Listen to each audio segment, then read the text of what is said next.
Indiana Jones, It's a podcast about Indiana Jones. Every movie, 1 minute at a time. Indiana Jones Minute. Welcome back to the Indiana Jones Minute. This is the podcast where we discuss the film Indiana Jonesy and the Crystal Skull of the Kingdom 1 minute at a time. I'm Tom Taylor. Hi, Tom. I'm Pete Mummert. I'm Gerald Christopher Jonesy Porter. And I'm Eric Drysdale, and I'm the guest. Hey. Welcome, Eric. Welcome back. Hi, Eric. Good to be back. Have you had a nice time sitting at your desk for a week? I have been sitting here for 7 days. Man, that's dedication. Yeah. Wow. You're the most dedicated guest we've ever had. Well, thanks for coming back. We're going to talk pleasure. now about minute 78 of Kingdom of the Crystal Skull, which begins with the Indy duck truck getting shot at by the other truck, and it ends with Indy beating up a duck load of guys, including Mac. It's all trucks and ducks, and who gives a darn? Get Ducks all the way down! down. That's what we get. Marion yells at that get down. Get down! Yeah. Which, and then she doesn't quite get down, does she? No, she doesn't. But that's not important that she gets down. What is important is the universal imperative for action to commence. Yeah. Uh-huh. Or dancing or something. There was that True. do you remember that Speed Racer techno song? It was some song that like sampled Speed Racer from 91 or 92 or something, back when they called it techno. And there was a part where he's like, "Everybody, get down!" And it was like super cool. It was like, wow, that makes total sense. He's telling me to get down, but I know what he really means. Right. It's also right. a great song by War, the great band War. Oh, yeah. okay. Great Yeah. band war. Well, yeah. I mean, it's just more kind of letting us know what's going on. We got a full blossoming Indiana Jones theme. We got a truck. We got somebody yelling, "Get down!" Everything's good. Speaking of a full blossoming, I feel like this borrows very, very heavily from the Omaha Beach scene at Saving Private Ryan. Like the sound design here is the first time in an Indiana Jones movie where I think rifle bullet fire sounds like actual bullets. Well, Interesting. I actually did notice a lot about the sound in this clip. Uh-huh. That's not the only thing. It just everything, the Foley in it seemed like a little over the top. It does seem a little, especially for an Indiana Jones movie. Yeah, it's like it's a little chopsocky. Yeah. But I mean, I don't know. I think we expect a little bit of that, don't we? From like the punches with gunshots in them and stuff, and the that's squishy fire bullet blasts and everything. And that's different to me. Like this is like a real people are shooting like all around. You hear them like if you have surround. This is like this was made for 3D and surround sound. Right. Yeah. I felt like the gunshots were very good. I felt like everything else was not as good. I felt like the sounds of like a body crashing against the car, like it sounded like somebody was throwing a watermelon on the street. They quite possibly were. Yeah. Like on one of those like openings in the, what do you call it? Not a manhole. Like the grating, like the grates. Like exactly. Yeah. Huh. Although these punches definitely go back to Raiders with the gunshot added to them. Like they're definitely they sound like cannons. Oh, is that how they did that? Yeah. Oh, yeah. Ben Burtt would add a gunshot okay, cool. into and like an elephant and a tiger and all kinds of crazy. Yeah, it's got that casserole. The Hugh Padgham gated reverb from the first Peter Gabriel album. Well, we've been talking about the lighting in this movie, and I kind of noticed, I figured it out. It's Hopper-esque, like Edward Hopper. Mm-hmm. Yeah. Yeah, that's kind of what it. The light comes through. He was one of those masters of light, and certainly sort of like Thomas Kincaid. Yes, like Thomas Kincaid, exactly. beautiful The Master of Life. Genius Thomas Kincaid. Yes, that's right. But yeah, it is. That's one of the you see a little of that here, and actually, like Edward Hopper had like a huge influence on film. There's all like if you think of like was it Rear Window and a whole bunch of other movies from that time. Pete, come on, you're supposed to like He was a lift big me up influence here. on Yeah. John Alton, who wrote one of the go-to books in cinematography called Painting with Light. Oh, But wow. the thing about Edward Hopper is his painting was all about isolation and quiet Yes. and solitude. And That's that true, seems like which the opposite makes- of this scene. But Yeah. it's not the opposite of the way I feel when watching this movie. It is definitely Alone. it's definitely Yeah, how you nobody feel loves if you me. tell people you do a podcast about this movie. Yeah. Start slowly backing away. Yeah, Hello? Oh. it's complete alienation. Yes. Is this the tote moment in Crystal Skull? Is this the shoot them both when Spalko shoots at her own people? No, because she's a big baby and she stops right away. Yeah. Like if she was Toad, she'd just keep mowing down through Yeah. the guys. If Yeah. she's told yeah, she is. She stops, which is it's a very interesting. It's interesting that they choose to show that, Hmm. Yeah, and they also choose to show her stop, but she stops like apparently a second too late, and so Tommy, why does Mac take his hat off and stroke his pate? He just wants to make sure that his head hasn't been blown off by a gun. Is that So he had right? to take his hat off to make sure. Yeah. Yeah. My take on it was that it's in the script that his hat gets blown off by gunshot, and it didn't happen, and so he improvised taking off his hat. He's that That's good. Yeah. Yeah. Well, That's Pete, you probably mentioned the Saving Private Ryan. I mean, wasn't that like an Omaha Beach where the dude Oh, takes yeah. his hat off Yeah. and gets shot? Yeah, I thought that Yeah. could have happened to Mac here. Yeah. Yeah. His Well, there little is- cap saved him from getting killed, and then he Yeah. takes his cap off, and then he gets shot. Yeah. there is a little deleted line here where Oh? right after that happens, Mac yells "Bloody Russians," and then he taps the driver on the shoulder and he says, "No disrespect, comrade." Oh, wow. All right. Well, Yeah. so I don't that hate that. That's all right. I had a question about that. So, does this incident of friendly fire, shall we say, does Uh-huh. that change Mac's view on Spalko? Like, is this the part where Mac all of a sudden changes sides? I think I the was- problem is I have no idea what Mac's view towards Spalko Right. is. Yeah. Right. Right. If you had anything to go on, then maybe. Like it actually does kind of read that way in a totally stupid way. Like Yeah, it does. He's really upset that he almost got shot. Yeah. And then Yeah. the next time you see him, he's like, "Hey, Jonesy." So maybe I want to say maybe, which is awful. I don't want that to be true. That's just silly. And then What are you gonna Oxley do? gives like this sort of relieved eye roll. And is this a sign that he's coming back to sanity, or is he relieved that the skull is safe or that Indy's safe, or is he just zoning out? Yeah, I don't know. I almost wonder if they just cut to him just so you know that he's in the truck with Yeah. Mac, because I haven't known Yeah. that until now. Like I said last time, I don't know where these guys are or who's in what vehicle and stuff. Right. Right. Well, there's some this filmmakers don't know that because there's some really egregious continuity errors here. Because Get out if of you here. notice, there are three guys sitting immediately behind Oxley, and they like appear and disappear depending on the shot. Wow. wow. I just feel like this scene played out much different when they filmed it than it did when they edited it. Are I- there you- just 3 trucks in this chase? Like there's the I have no duck idea. It's thing that impossible. Indian.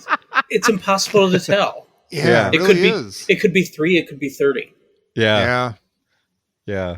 I don't. Yeah. I mean, I don't know. I it's hard. actually, it's like had a Zen different- koan.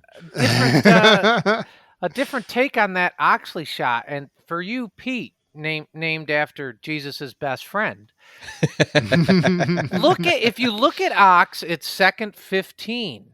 Like Okay. he's clutching the skull. Is he a Christ figure? Oh, I mean, really look at it. Look how he's like bathed. You're like, oh, dude, that's right out of the Renaissance. but It then is. why? Or like or a previously. or it's like orgasmic. or it's Edward yeah, it's Hopper sort of again. like, or it's well, he is alone. It's kind of one of the. It's like isn't it like the ecstasy of Saint Helen or? Oh, You know what I mean? yeah. It's totally one of those.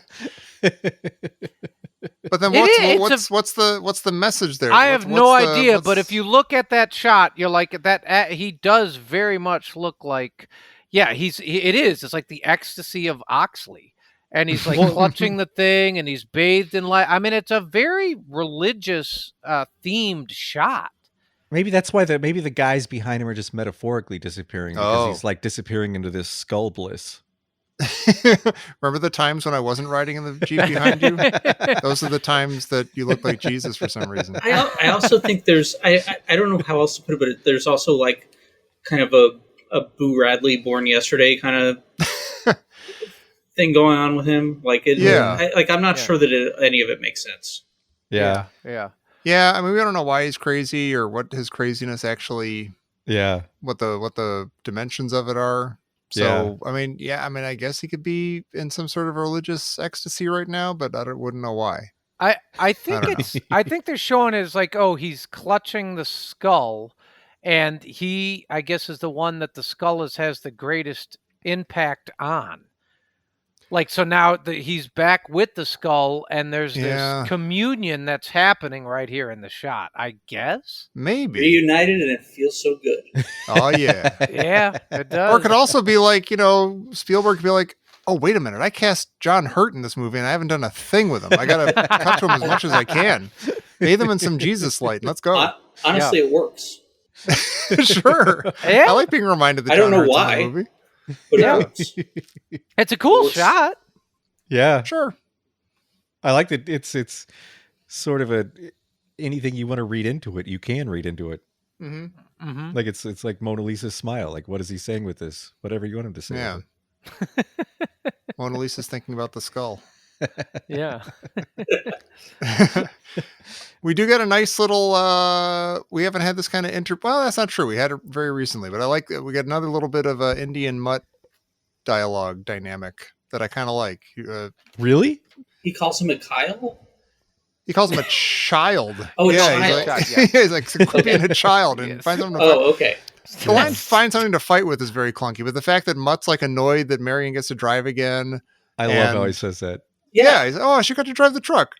And then he's like, quit being a child. And I'm like, all right, that's that. I mean, it's not awesome, but it reminds me of the easy kind of, pseudo dad, pseudo kid dynamic they've had this whole movie, like walking around in fake Mexico and stuff and just bouncing off each other. It just reminds me of that, Pete. I'm holding on to anything I can. My notes say Tom and Jerry will like. hate this, but I like it. And I'm thrilled that you're on my side. No, I actually think that relationship is one of the strengths of the movie. Yeah. And I agree. And that I was surprised by.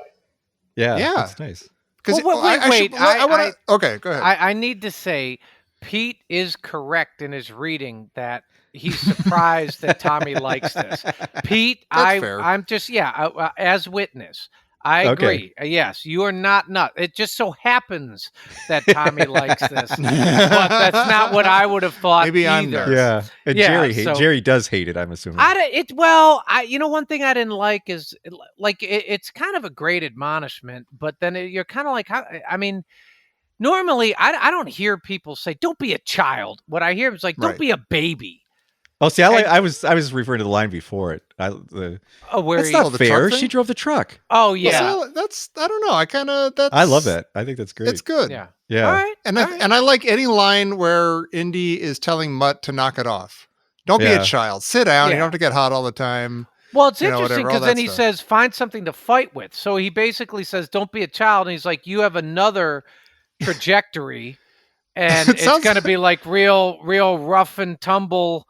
Find something to fight with. It sounds a lot like he's saying, hey, the sword fighting scene is coming up. Go find the sword. It's a very medieval concept that the idea of maturity is finding a weapon. Oh, that's true. And then another crazy Foley moment where you have like the sound of the blade. Right. It kind of goes it's made out of vibranium. Yeah. Those are very phallic looking blades as well. They are. You know what? I can't. It's interesting. He goes to reach for it in the shaft. so to speak. Gross. And then Family show. he adjusts his hand and goes down to the hilt. And I'm like, Jerry. now is this a guy who's good at fencing? I mean, he might be good at something, but Yeah. fencing? I said weapon. Something to fight with. And maybe he's like, no, I'm going to be a child. Yeah. I haven't given up childish things yet. Give me 5 minutes.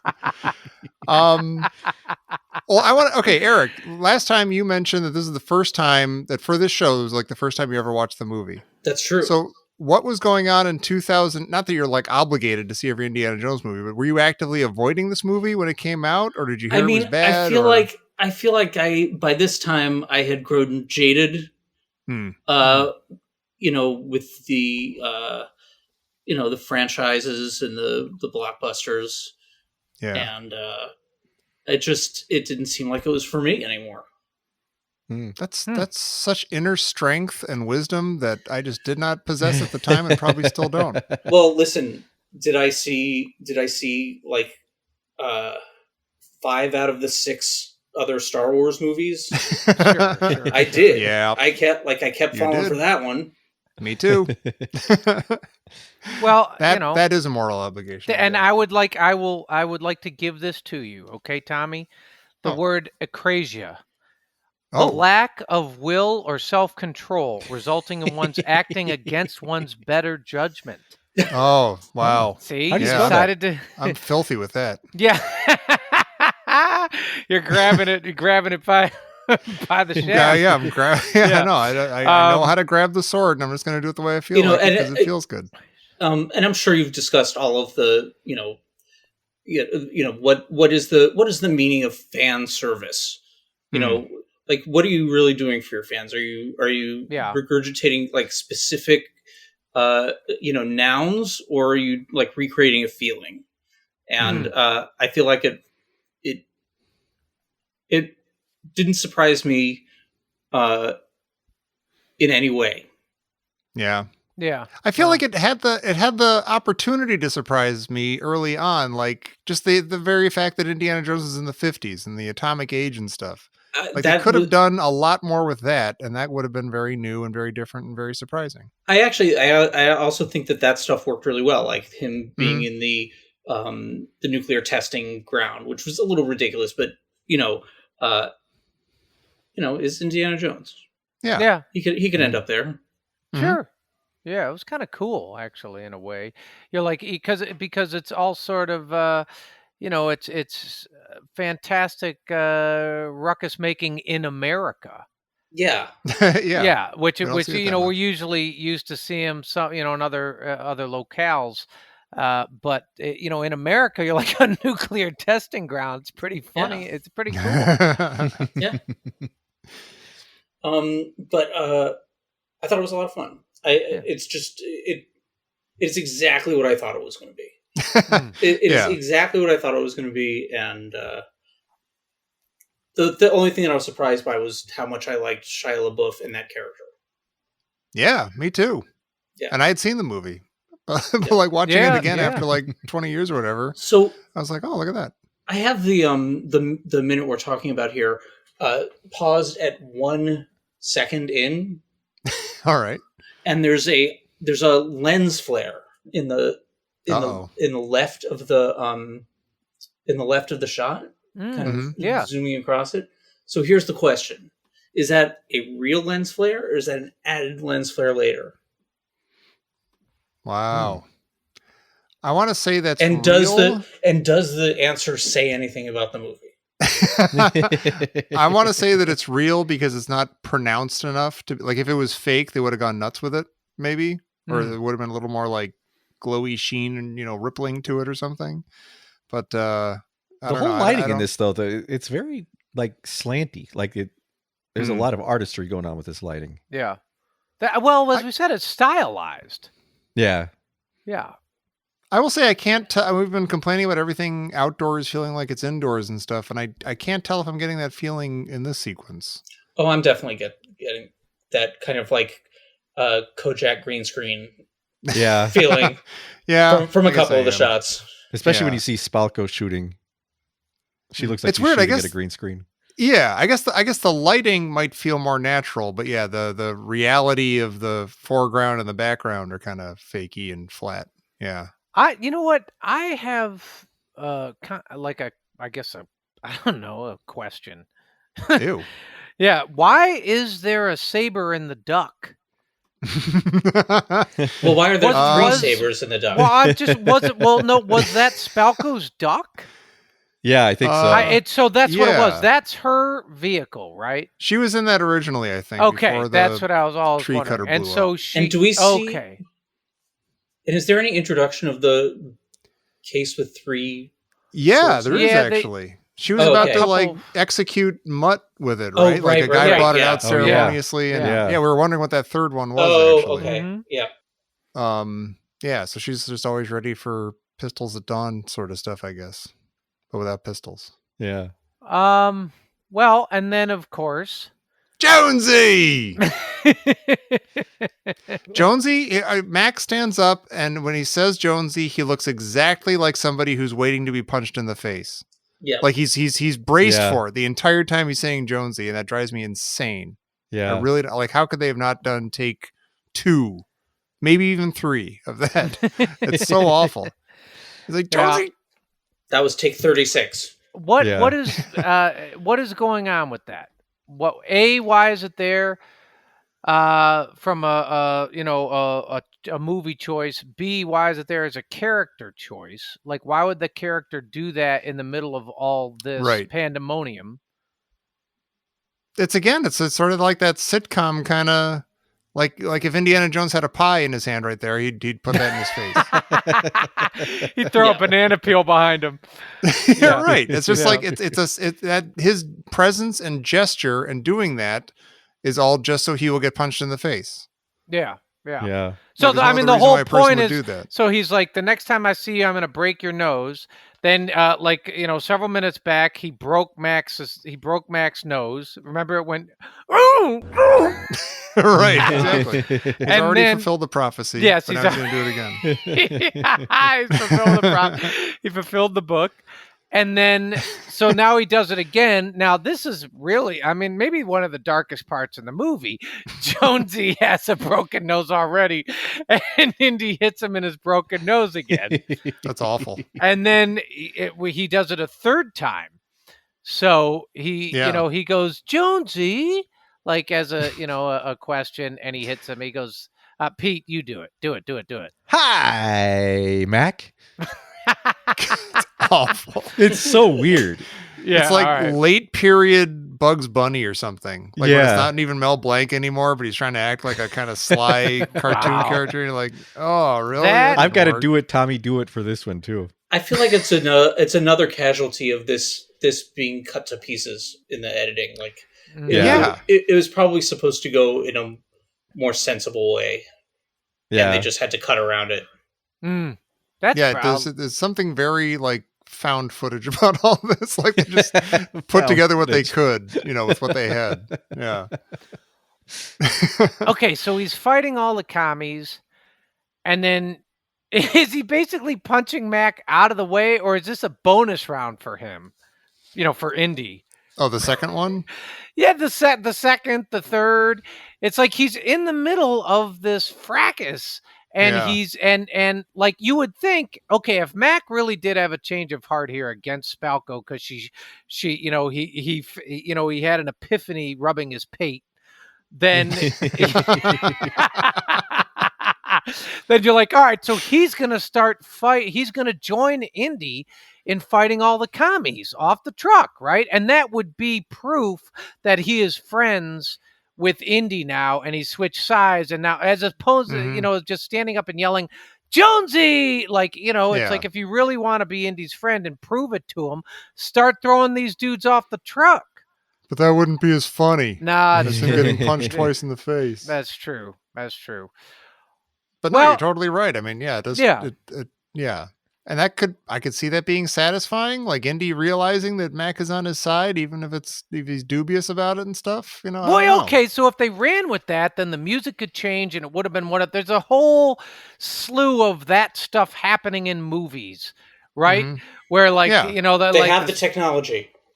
Yes, Right. yes. They have the capability to build the world's 1,000th successful scene. Where the sidekick comes back or has an epiphany or somebody, Yeah. whatever. The guy, It was me all along. yeah, right, exactly. He grabs a lasso, and then it's all of a sudden like trumpets come in, that whole thing.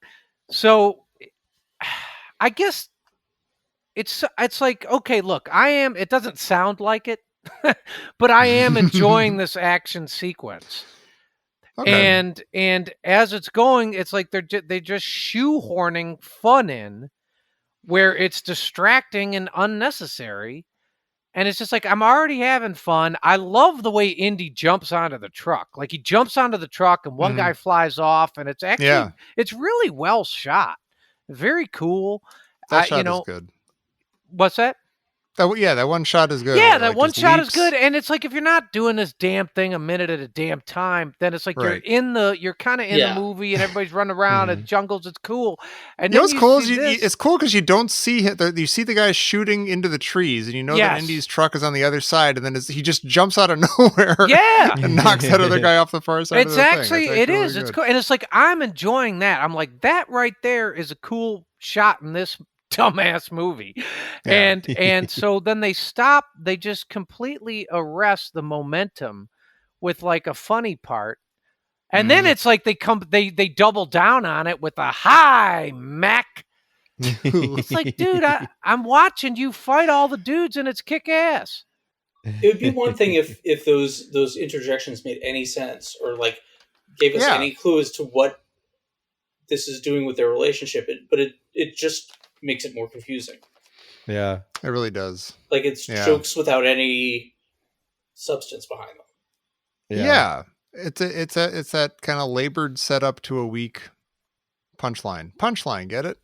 That should have been the joke. Is this the punchline? Yeah. Okay. But do we like Mac's cartoon faint? Like, after he gets punched the second time, we're kind of.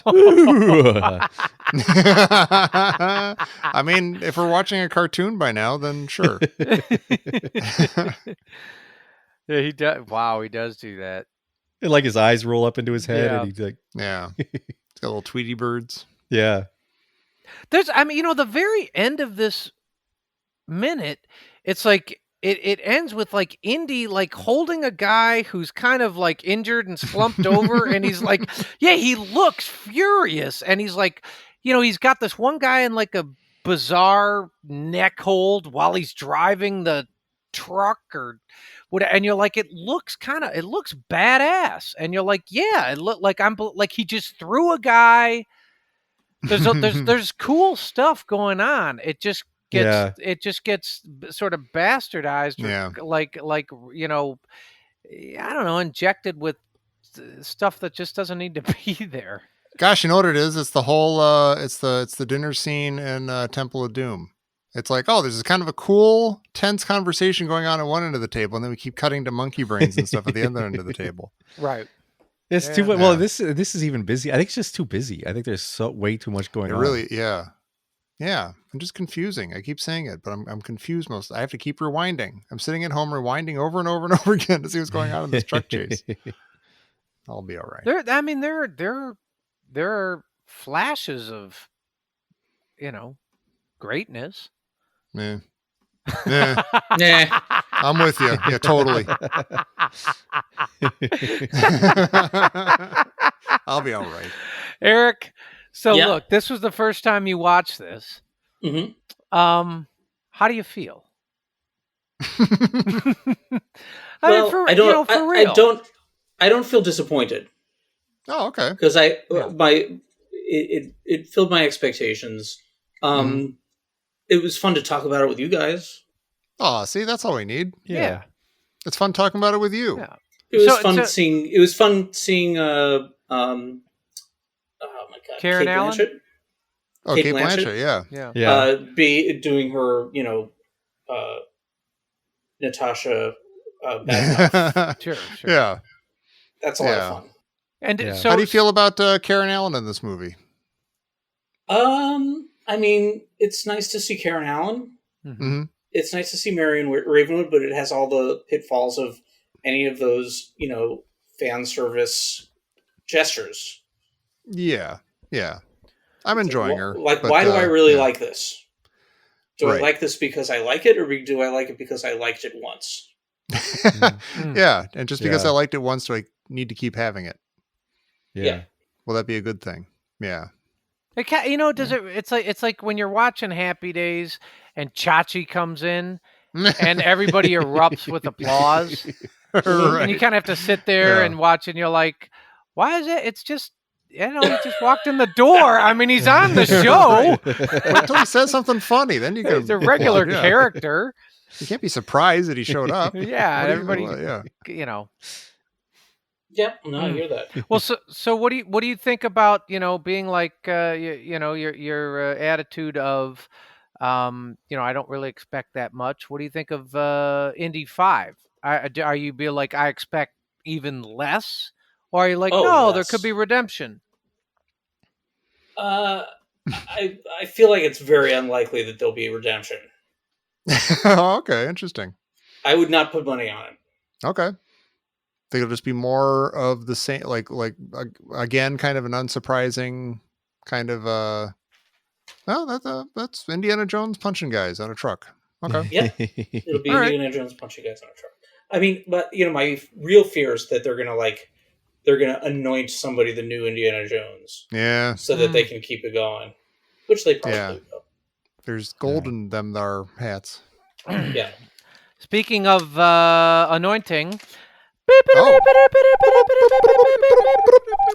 This just in from Professor Christy Porter. I would like to address something from last week. Okay. Wait a minute. Is she allowed to do that? Yeah, She's going to say, I'm the one that said trolley cart. I'm the one. Jerry's not writing these things. It's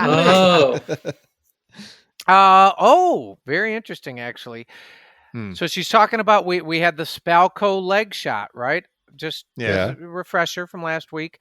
Compare and contrast the Spalco Kate Blanchett leg shot with The Graduate.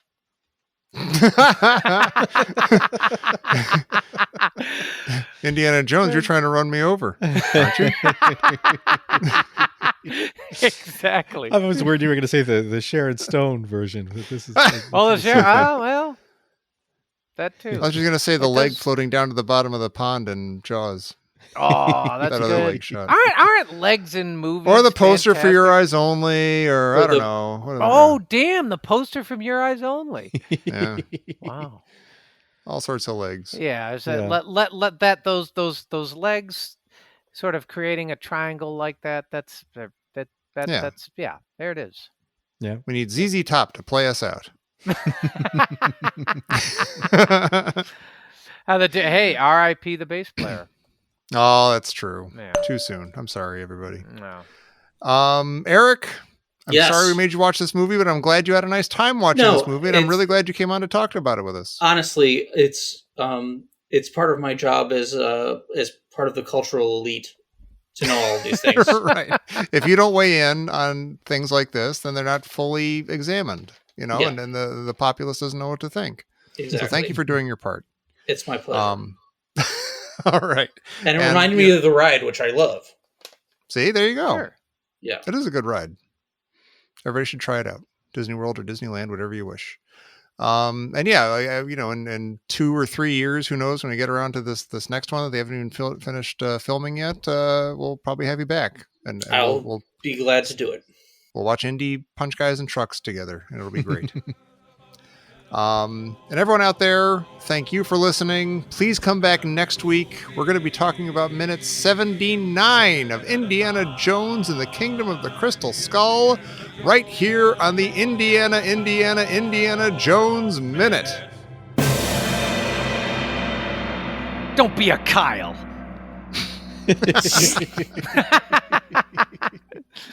Don't beat it, Kyle. Bye, Tommy. Patey?